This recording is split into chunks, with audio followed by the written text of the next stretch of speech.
हम सबको पता है कोई चुनावी रैली नहीं है। अपनी दो बहनें हिम्मत से लड़ रही है। अगर बहन हिम्मत से लड़ रही है तो भाई कैसे पीछे रहेगा। और इसलिए हम सब दोनों अपनी जो बहनें हैं, कल्पना जी हैं, सुनीता जी हैं, आप चिंता मत करो। सिर्फ हमें नहीं, पूरा अपना देश हिंदुस्तान आपके साथ में है। देश में जो स्थिति है मैं दोहराना नहीं चाहूंगा। कुछ दिन पहले आशंका थी कि क्या हमारा देश तानाशाही की ओर चल रहा है, लेकिन अब वो आशंका नहीं रही, अब वो सच्चाई है। अगर बीजेपी सरकार को ऐसे लग रहा होगा कि अरविंद जी को अरेस्ट किया, हेमंत जी को अरेस्ट किया तो लोग डर जाएंगे, लेकिन उनको आज तक पता नहीं, उन्होंने अपने देशवासियों को कभी पहचाना नहीं। मेरे भारत का हर कोई डरने वाला नहीं, लड़ने वाला है। और अगर हिम्मत है तो बाकी आपकी सारी एजेंसीज हैं, ईडी, सीबीआई, इनकम टैक्स, जैसे हम इंडिया गठबंधन बनाकर सबके सामने आए हैं। अगर आप में हिम्मत है तो बीजेपी को मैं कहता हूं, चुनौती देता हूं कि बाकी सारी लोगों को छोड़ दो, आप सीधा आपके बैनर पर लगा दो कि बीजेपी के साथ जो 3 साथी पार्टी है वो ईडी, इनकम टैक्स और सीबीआई है।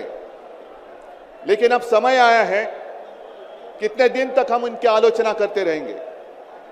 अब तो उनका सपना ऐसा है कि 400 पार। मैं पूरे देश को आह्वान करना चाहता हूं कि एक व्यक्ति और एक पार्टी की सरकार देश के लिए खतरनाक हो गई है, और अब वो समय आया है कि एक पार्टी और एक व्यक्ति की सरकार नहीं चलेगी। पूरे देश को मैं आह्वान करता हूं कि हम सबको अब चाहिए, मजबूत देश चाहिए, और मिलीजुली सरकार हमें लानी ही होगी। देश में जितने सारे प्रांत हैं, जितने सारे राज्य हैं, उनका सम्मान करने वाली सर्वतोमुखी सरकार अगर हम लाते हैं तो ही देश बच सकता है। नहीं तो फिर आपका सवाल है, आपका भविष्य आप किसके हाथ में देना चाहते हो। हम सारे आए हैं चुनाव के प्रचार के लिए नहीं आए हैं, हम प्रजातंत्र की रक्षा के लिए आए हैं। और कैसी सरकार है। अरविंद जी के ऊपर इल्जाम लगा दिया, डाल दिया जेल में। हेमंत जी के ऊपर इल्जाम लगा दिया, डाल दिया जेल में। ये कौन सा तरीका है। इनके पास जितने सारे लोग हैं, मैं आपके सामने आने से पहले कुछ पत्रकारों के साथ वार्तालाप कर रहा था और उन्होंने कहा कि उद्धव जी अब उन्होंने इनको साथ में ले लिया, उनको साथ में ले लिया। जिनके ऊपर भ्रष्टाचार के आरोप खुद भाजपा ने लगाए थे, उनको उन्होंने वॉशिंग मशीन में डालकर साफ सुथरा नहला धोला कर अपने मंच पर विराजित कर दिया। तो आप क्या विश्वास रख सकते हैं। जितने देश में भ्रष्ट लोग हैं, उन सारे लोगों को इकट्ठा लेकर बीजेपी देश को विकास के राह पर लेके जा सकता है।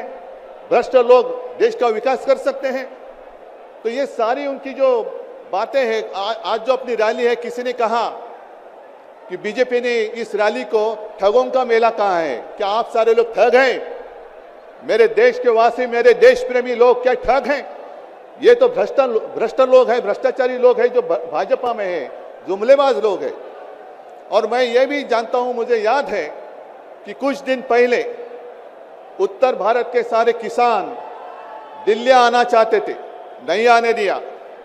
उनके जो रास्ते थे उसमें खिले डाल दिए, उनके ऊपर टीयर गैस छोड़ा, लाठीचार्ज किया। तो मैं पूरे देश के किसानों को आह्वान करता हूं, आप अन्नदाता हो, अन्नदाता देवो भव हमारी संस्कृति है।